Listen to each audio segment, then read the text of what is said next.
Praise the lord. యేసు నామమే జయము. మన రక్షకుడు మన విమోచకుడైన యేసుక్రీస్తు పరిశుద్ధమైన నామంలో అందరికీ వందనాలు. చిన్న ప్రార్థన ద్వారా ఈ రాత్రికాల సమయమందు వాక్య భాగం ధ్యానించుకుందాము. పరిశుద్ధుడు మహాగణుడు అనే దేవ యేసయ్య, సర్వాధికారి నాయన, మీకే వేళది వందనములు, కృతజ్ఞత స్తుతి స్తోత్రం చెల్లించుకుంటున్నాను దేవ రాత్రికాల సమయంలో ప్రభు వాక్య భాగం ధ్యానిస్తుండగా వాక్య భాగం అర్థమాకు సహాయం చేసి మీ కృపలో బలపరిచి మీకు మాదిరిగా మమ్మల్ని నడిపించమని చిన్న ప్రార్థన యేసు నామంలో అడిగి వేడుకుంటున్నాను తండ్రి. Amen amen. అపోస్తల కార్యముల గ్రంథం 14వ అధ్యాయం 17వ వచనము. ఆయన ఆకాశము నుండి మీకు వర్షమును ఫలవంతములైన వృత్తులను దయచేయచ్చు, ఆహారమును అనుగ్రహించవచ్చు, ఉల్లాసంతో మీ హృదయమును నింపచ్చు, మేలు చేయటి చేత తన గురించి సాక్ష్యం లేకుండా చేయలేదని బిగ్గరగా చెప్పిరి. ఆమె దేవుడి వాక్య భాగం దీవించును గాక. ప్రభునందు ప్రియులారా, ఇక్కడ వాక్య భాగాన్ని గమనించినట్లయితే ఆయన ఆకాశము నుండి మీకు వర్షమును ఫలవంతములైన ఋతువులను దయచేయచ్చు, ఆహారమును అనుగ్రహించచ్చు, ఉల్లాసంతోనూ మీ హృదయములను నింపచ్చు, మేలు చేయటి చేత తను గూర్చి సాక్ష్యం లేకుండా చేయలేదని బిగ్గరగా చెప్పిరి.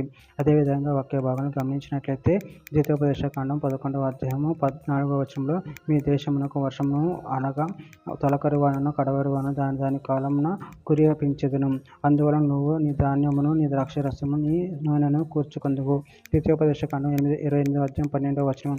యెహోవా నీ దేశం మీద వర్షము దాని కాలమందు కురిపించుటకు నీవు చెయ్యి కార్యమంతటిని ఆశీర్వదించుటకును ఆకాశమునకు తన మంచి ధనిని తెరచును. నీవు అనేక జనములకు అప్పు ఇచ్చేది కానీ అప్పు చేయవు. రోమీయులకు రాసిన పత్రిక 1వ అధ్యాయం 19-20 వచనాలు.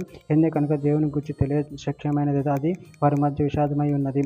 దేవుడు అది వారికి విషాదపరచిన అనగా ఆయన అదృశ్య లక్షణములు అనగా ఆయన నిత్యశక్తియు దైవత్వమును జగదుత్పత్తి మొదలుకొని సృష్టింపబడిన వస్తువులను ఆలోచించటం వలన తేటబడుచున్నవి గనక వారు నిరతులై ఉన్నారు. మత్తయి సువార్త 5వ అధ్యాయం 45 వచనం. ఆయన చెడ్డవారి మీదను మంచివారి మీదను తన సూర్యుని ఉదయింపచేసి నీతిమంతుల మీదను అనీతిమంతుల మీదను వర్షము కురిపించుచున్నాడు. తిమోతికి రాసిన మొదటి పత్రిక 6వ అధ్యాయం 17వ వచనం. యెహోవాయందు ధనవంతులైన వారు గర్విష్ఠులు కాక అస్థిరమైన ధనమునందు నమ్మిక ఉంచక సుఖముగా అనుభవించుటకు సమస్తమును తనకు ధారాళంగా దయచేయు దేవుని యందే నమ్మిక ఉంచుడని ఆజ్ఞాపించుము. కీర్తన గ్రంథం 104వ అధ్యాయం 13వ వచనం. తన గదిలో నుండి ఆయన కొండలకు జలధారలను ఇచ్చును, నీ క్రియల ఫలము చేత భూమి తృప్తి పొందుచున్నది. చివరిగా ఒక మాట. అపోస్తల కార్యముల గ్రంథం 17వ అధ్యాయం 25వ వచనం. ఆయన అందరికీ జీవమును ఊపిరిని సమస్తమును దయచేయువాడు కనుక ఏదైనా కొద్దిగా ఉన్నట్టు మనుషుల చేతులలో సేవింపబడువాడు కాడు. ఆమె దేవుడి వాక్య భాగం దీవించిన గాక. చిన్న ప్రార్థన చేసుకుందాము. పరిశుద్ధుడ ప్రేమగల దేవేశాయనాన్ని మీరు ఇచ్చిన వాక్య దానాన్ని బట్టి ప్రాముఖ్యతను చెల్లించుకుంటాను తండ్రి. సమస్తము మీరే చేయి దేవుడే ఉన్నారు ప్రభావ. దాన్ని బట్టి ప్రాముఖ్యతను చెల్లించుకుంటూ మీ ప్రేమ కృపను మమ్మల్ని నిరంతరం కాచి కాబట్టి మీకు మాదిరిగా మమ్మల్ని నడిపించమని చిన్న ప్రార్థన యేసు నామములో అడిగి వేడుకుంటున్నాను తండ్రి. Amen amen.